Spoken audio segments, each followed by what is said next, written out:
दोस्तों बहुत बहुत स्वागत करता हूं आप सभी का। हर रोज लोकतंत्र शर्मसार हो रहा है, हर रोज संविधान पर हमला हो रहा है, हर रोज पद की गरिमा नैतिकता तार तार हो रही है। दोस्तों ये खबर तो आपने सुनी ही होगी कि पिछले दिनों कोलकाता हाई कोर्ट के जज ने भारतीय जनता पार्टी ज्वाइन कर ली थी।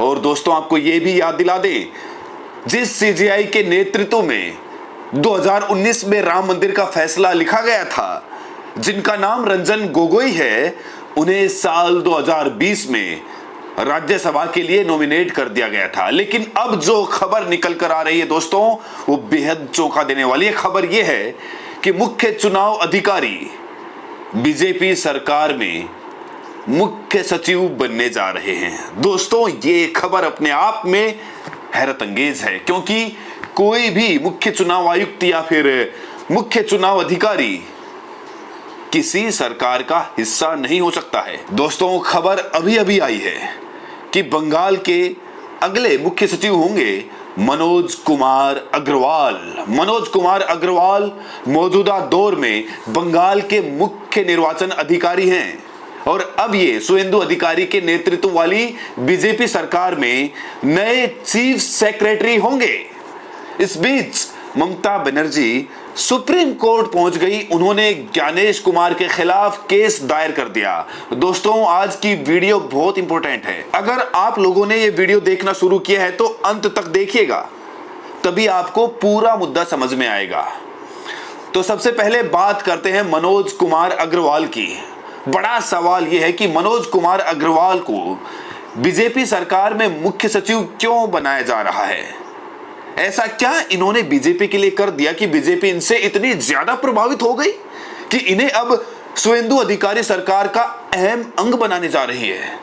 दोस्तों ये वही चुनाव अधिकारी हैं जिन पर लगातार बीजेपी से मिले होने का आरोप लगाया गया। खुद मुख्यमंत्री ममता बनर्जी ने कई बार इन पर बीजेपी के साथ मिली भगत का आरोप लगाया, लेकिन ये बार बार कह रहे हैं कि हमने निष्पक्ष, ईमानदारी, शांतिपूर्ण तरीके से पश्चिम बंगाल में चुनाव कराया। इसके जवाब में मनोज कुमार अग्रवाल ने क्या कहा था वो भी मैं आपको बताऊंगा। लेकिन दोस्तों सबसे पहले ये समझते हैं कि मनोज कुमार अग्रवाल आखिर है कौन। देखिए सबसे पहली बात तो ये है कि मनोज कुमार अग्रवाल मूल रूप से उत्तर प्रदेश के रहने वाले हैं और वो ज्ञानेश कुमार के बहुत ज्यादा खास हैं। अभी जो दिल्ली में बैठे हुए मुख्य चुनाव आयुक्त मिस्टर ज्ञानेश कुमार, जिनके बारे में कहा जाता है कि असम के सीएम कहते हैं कि इनको भारत रत्न मिलना चाहिए, बीजेपी इनसे इतनी ज्यादा खुश है कि इनको भारत रत्न देने तक की बात कह रही है। बीजेपी के बड़े बड़े नेता, कहा जाता है कि ये शाह के बहुत ज्यादा करीबी थे और अब इन्हें मुख्य चुनाव आयुक्त बना दिया गया।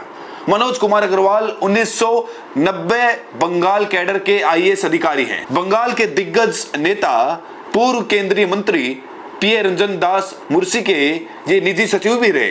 2017 में इन्हें ममता सरकार में प्रधान सचिव बनाया गया, खाद्य नागरिक आपूर्ति का प्रधान सचिव बनाया गया। उसके बाद साल 2018 में इन पर पीडीएस में अनियमितता का आरोप लगता है, घोटाले का आरोप लगता है और इसके बाद इनको वहां से हटा दिया जाता है। साल 2025 में अचानक से खबर आती है कि मनोज कुमार अग्रवाल को बंगाल का सीईओ यानी मुख्य निर्वाचन अधिकारी बना दिया गया। और जब यह खबर आई तो सब हैरान रह गए, खुद ममता बनर्जी भी हैरान रह गई थी। एक वरिष्ठ पत्रकार ममता त्रिपाठी लिखती हैं कि मनोज अग्रवाल पर आय से अधिक संपत्ति का केस सीबीआई में चल रहा था, जिसमें उनकी पत्नी और ससुर को कई बार पूछताछ के लिए समन किया गया था। बाद में केस रफा दफा कर दिया गया। केंद्र सरकार अग्रवाल साहब को सेवा विस्तार देकर बंगाल की ब्यूरोक्रेसी का बोझ बनाए रखेगी। तो ये तो हुई इनकी प्रोफाइल। अब सबसे बड़ा सवाल ये खड़ा होता है कि आखिर मनोज कुमार अग्रवाल ने बीजेपी के लिए ऐसा क्या किया कि बीजेपी उनसे इतनी ज्यादा प्रभावित हो गई और उन्हें सीधे मुख्यमंत्री का प्रमुख सलाहकार बना रही है? तो दोस्तों इसके पीछे कुछ कारण हैं। कहा जा रहा है कि मनोज अग्रवाल ने बंगाल चुनाव के दौरान हिंसा नहीं होने दी और ज्ञानेश कुमार का मिशन पूरा किया। Chief election commission of India, जो कि मुख्य चुनाव आयुक्त ज्ञानेश कुमार हैं, उनके मिशन को पूरा किया है मनोज कुमार अग्रवाल ने। दोस्तों आपको यहां पर बता दें कि जो मुख्य चुनाव आयुक्त होता है वो राज्यों के निर्वाचन आयोग को जैसा आदेश देता है वैसा उसको करना पड़ता है। तो जो जो आदेश दिल्ली से मनोज अग्रवाल को दिया गया, मनोज अग्रवाल ने हूबहू बंगाल में वैसे ही कर दिया, वैसे ही चीजें इंप्लीमेंट की जैसा दिल्ली चाहती थी। तो कहा जा रहा है कि बीजेपी इसलिए इनसे खुश है क्योंकि इन्होंने निष्पक्ष और शांतिपूर्ण तरीके से मतदान कराए।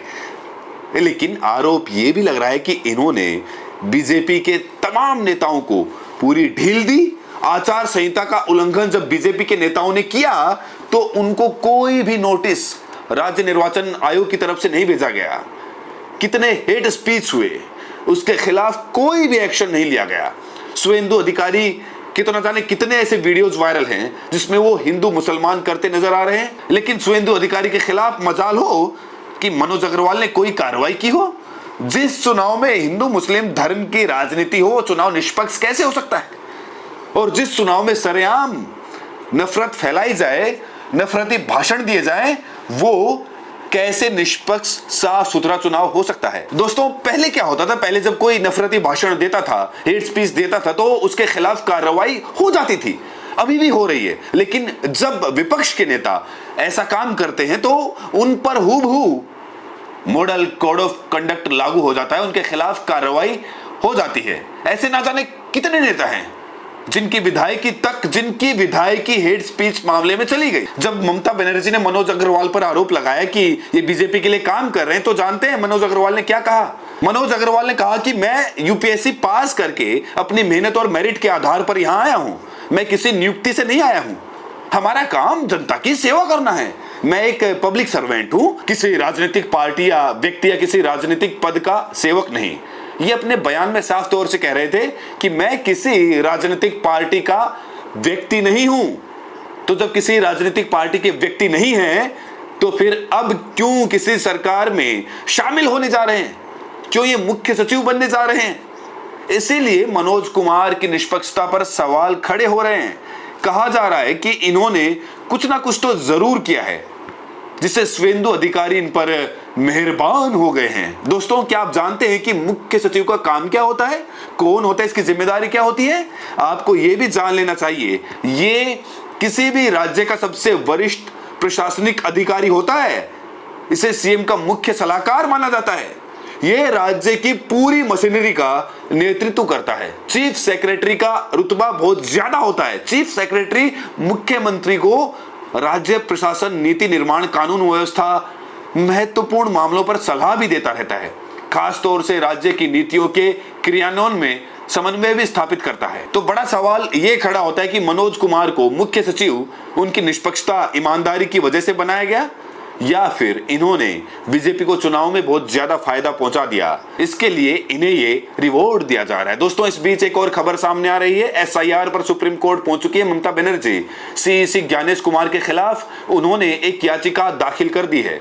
ममता बनर्जी ने चुनाव आयोग पर राजनीतिक पक्षपात और तानाशाही रवैये का आरोप लगाया। उन्होंने आरोप लगाया कि जिस संवैधानिक संस्था से निष्पक्षता और लोकतांत्रिक मूल्यों की रक्षा की उम्मीद की जाती है, वही संस्था अब ऐसे स्तर पर पहुंच गई है जो किसी भी लोकतांत्रिक समाज के लिए बेहद चिंताजनक है। बहरहाल, अब ममता बनर्जी तो चुनाव हार चुकी हैं, उनको बर्खास्त भी कर दिया गया है।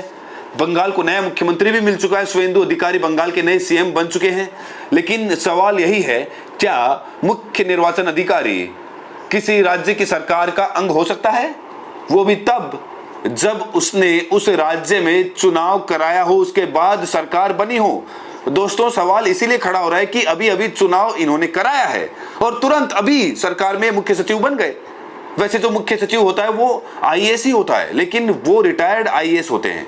खबर ये भी आ रही है कि इसी साल जुलाई में मनोज कुमार रिटायर होने जा रहे हैं। तो इनकी निष्पक्षता, ईमानदारी पर सवाल खड़े हो रहे हैं। दोस्तों, आप लोग बताइए, मनोज कुमार कितनी निष्पक्षता से चुनाव कराया, कितने ईमानदार अफसर आपको ये लगते हैं? राय जरूर दें और साथ में ये भी बताएं कि आप ये वीडियो देश के किस कोने से देख रहे हैं। बहुत बहुत शुक्रिया।